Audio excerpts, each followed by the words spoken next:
VP নূরের পর মিজানুর রহমান আজহারীর ৭১ টেলিভিশনকে বয়কটের ডাক।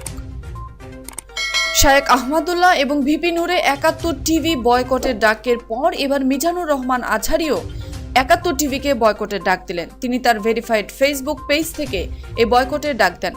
তরুণ কিংবা বৃদ্ধ সকলের কাছে জনপ্রিয় ইসলামিক আলোচক মিজানুর রহমান আজহারী এবার তিনি তার ভেরিফাইড ফেসবুক পেজ থেকে স্ট্যাটাস দিয়ে জানিয়ে দিলেন তিনিও বয়কট করেছেন ৭১ টিভিকে। তার ফেসবুক স্ট্যাটাসে বলা হয়, ইসলাম বিদ্বেষী আলোচনা ৭১ টিভিতে করা হয়, তাই আমি ৭১ টেলিভিশনকে বয়কট করলাম। আপনারাও ৭১ টেলিভিশনকে বয়কট করুন, এমনটাই আহ্বান জানিয়েছেন খ্যাতিমান জনপ্রিয় এই ইসলামিক স্কলার মিজানুর রহমান আজহারী। অন্যদিকে শায়েখ আহমদুল্লাহ ৭১ টেলিভিশনকে বয়কটের ডাক দেওয়ার পর থেকে কমতে শুরু করেছে ৭১ টিভি পেজের লাইক সংখ্যা। একদিনে ৩০,০০০ প্লাস লাইক কমেছে, এখনও কমছে। এছাড়া ভিপি নূরও ৭১ টিভির মতো মিডিয়াকে বর্জনের ডাক দিয়েছেন। উল্লেখ্য যে গত কয়েকদিন আগে ডাকসুর সাবেক ভিপি নুরুল হক নূর ৭১ টিভিকে প্রথম বয়কটের ডাক দেন। এরপর মিজানুর রহমান আজহারীর মতো ব্যক্তির কাছ থেকে ৭১ টেলিভিশনকে বয়কটের ডাক আসলো।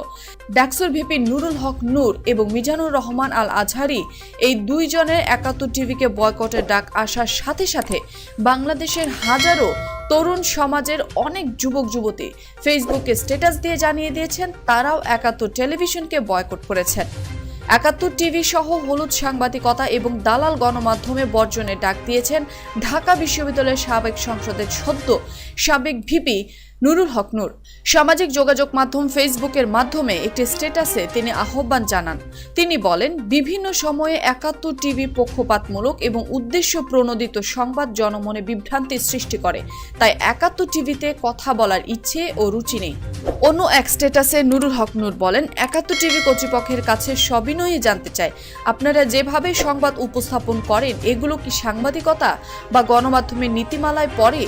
এগুলো কোন গণমাধ্যমের কাজ? তিনি তার সহযোদ্ধা শুভাকাঙ্ক্ষী সমর্থকদের উদ্দেশ্যে বলেন, সকল ধরনের হলুদ সাংবাদিকতা এবং দালাল গণমাধ্যম বর্জন করুন। সেই সাথে তিনি আর ৭১ টেলিভিশন দেখবেন না বলে দৃঢ় প্রত্যয় ব্যক্ত করেন। অন্যদিকে শায়েখ আহমদুল্লাহ বলেন, ওয়াজ মাহফিল হলো এদেশের সবচেয়ে বিস্তৃত পাবলিক প্রোগ্রাম। কোনো বক্তা মাহফিলে বেফাস এবং ভুলভাল মন্তব্য করে থাকেন, এটা যেমন সত্য তেমনি বেশিরভাগ মাহফিলগুলোতে ভালো ভালো কথাও বলা হয়, সেটা তার থেকেও বড় সত্য।